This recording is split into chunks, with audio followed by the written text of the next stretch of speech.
Elle a son propre bureau privé depuis 21 ans. Elle est membre également de l'Ordre des psychologues depuis 18 ans. Je suis très content de pouvoir greffer à notre émission toute nouvelle collaboratrice. C'est Christine Pagé qui est avec nous. Bonjour. Oui, bonjour. Ça Merci fait plaisir d'être là. Ben moi aussi, vraiment. Tout d'abord, peut-être avant de... Parce qu'on abordera ensemble la charge mentale, particulièrement chez les femmes. Puis on pourra aussi davantage préciser sur quelle plateforme, parce que vous êtes très, très active sur différentes plateformes par la suite. Mais tout d'abord, parce que vous approchez la psychologie pour vous de plusieurs angles, notamment avec l'approche de thérapie d'acceptation et d'engagement. Qu'est-ce que c'est? Bien, en fait, ça vient, c'est le troisième courant, la troisième vague, la thérapie cognitive comportementale. Et donc, c'est une approche où on est vraiment dans l'engagement. C'est une approche où on utilise la pleine conscience, par exemple, où on est beaucoup dans la prise de distance, de recul par rapport à nos pensées, par rapport à nos émotions. Fait qu'il y a plein de petits exercices qu'on peut faire, entre autres, là, pour remettre tout ça en question, pour venir. On est beaucoup dans l'acceptation, ça le dit, là, de nos émotions, plutôt que de les éviter, les refouler, les nier. On leur fait une place, on essaie de les comprendre, c'est quoi les besoins qu'il y a derrière ces émotions-là. Puis en leur faisant une place, souvent, ça fait en sorte qu'ils vont diminuer ou même disparaître dans le fond. Fait, en gros, là, si je le dis vraiment de façon sommaire, c'est un peu ça, mais c'est une approche, c'est ça que j'utilise à l'intérieur des psychothérapies selon les besoins et les personnalités des clients. Là, j'ai une approche intégrative, en fait, avec différentes orientations. D'autres approches, oui. Dans ce cas-là, est-ce que ça peut être, tu sais, évidemment, je comprends qu'on va en faire un cours 101 très rapide, mais est-ce que ça peut être parfois comme de l'autocompassion qui peut nous aider justement dans cette démarche-là?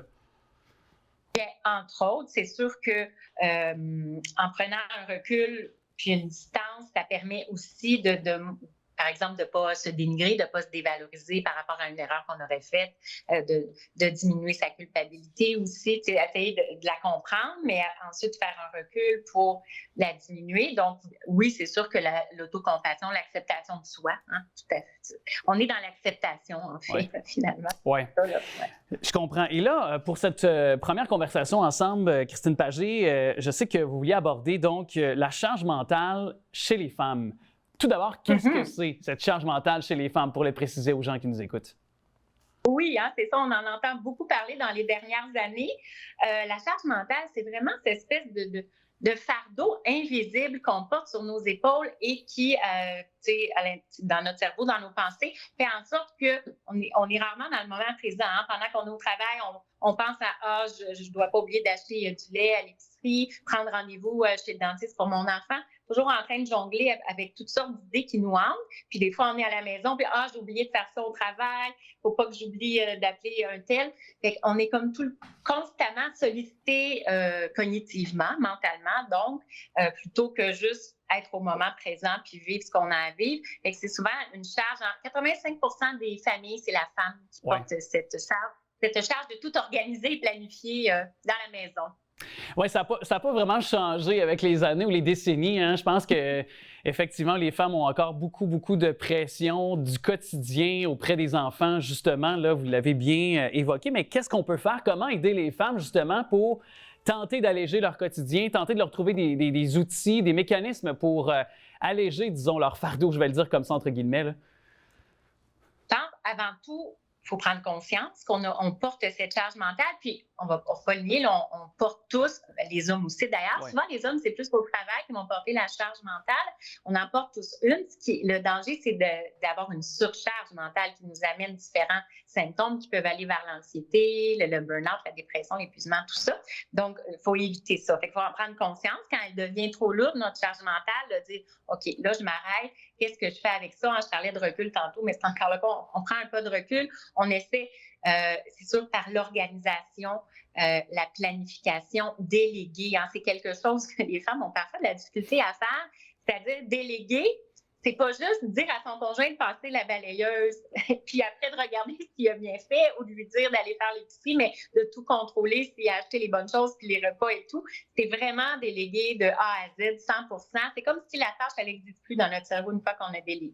Et ça, c'est pas toujours facile pour les femmes de faire ça. Non, parce que parfois, c'est aussi une question que OK, chérie, tu mets pas comme. Tu sais, tu mets pas du bon bord, les ustensiles dans le lave-vaisselle. Puis des fois, faut aussi que la femme apprenne à lâcher prise aussi sur des petites affaires que l'homme ne fait pas comme du monde. Ça fait partie de mes stratégies, vraiment, d'apprendre à lâcher prise sur comment ça va être fait, du moins pour la portion déléguée. C'est sûr qu'on peut déléguer, évidemment, aux enfants selon leur âge, leur étape de développement aussi. Tantôt, on a parlé d'autocompassion. Je trouve ça bien parce que ça fait partie aussi des stratégies de ne pas se dénigrer, se taper sur la tête. La bienveillance. Pas bonne, pas parfaite. Oui, exactement, d'être bienveillant envers soi-même. Là, ça fait partie de ce que je dis à la fin de mes podcasts vidéo.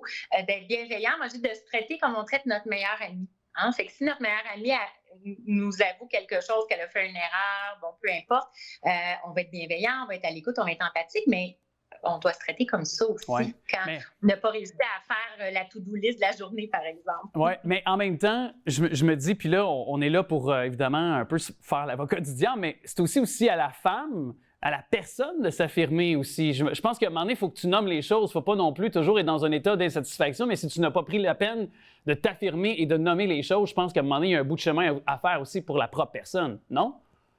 Oui, tout à fait. Ça fait aussi partie de mes stratégies. Et des fois, même si on a une petite recette comment faire pour diminuer notre charge mentale, si on n'a pas travaillé suffisamment sur soi, qu'on manque de confiance en soi, qu'on n'arrive pas à s'affirmer, à dire non, qu'on craint d'être jugé par les autres, qu'on a besoin de l'approbation de nos parents, notre conjoint, peu importe, c'est sûr que ça va être difficile de mettre d'autres stratégies en place parce qu'on n'arrivera pas à se faire respecter dans ce qu'on a dit. Donc, s'affirmer, savoir dire non, mettre ses limites, c'est sûr que pour diminuer la charge puis les activités dans notre agenda, c'est excellent aussi de pouvoir le faire, oui. Oui, d'accepter, c'est sûr qu'on n'est pas parfait, on est humain, donc imparfaite humaine dans les circonstances en parlant des femmes. Je pense que c'est une autre belle façon de voir les choses.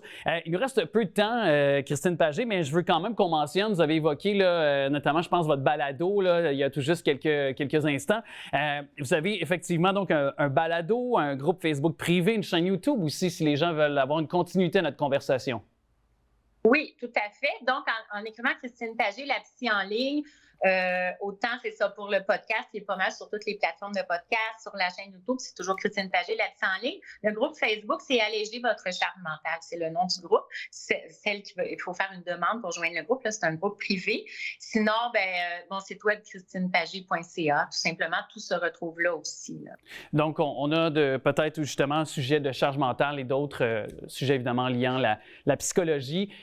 Merci beaucoup. Très fructueuse cette première conversation, première rencontre. Je vous dis à très bientôt. Puis, évidemment, on n'hésite pas. Tous les liens sont au bas de l'écran pour pouvoir connecter avec le contenu que vous venez de nous présenter et autres. Merci beaucoup à vous. Merci à vous. Au revoir. Bonne journée.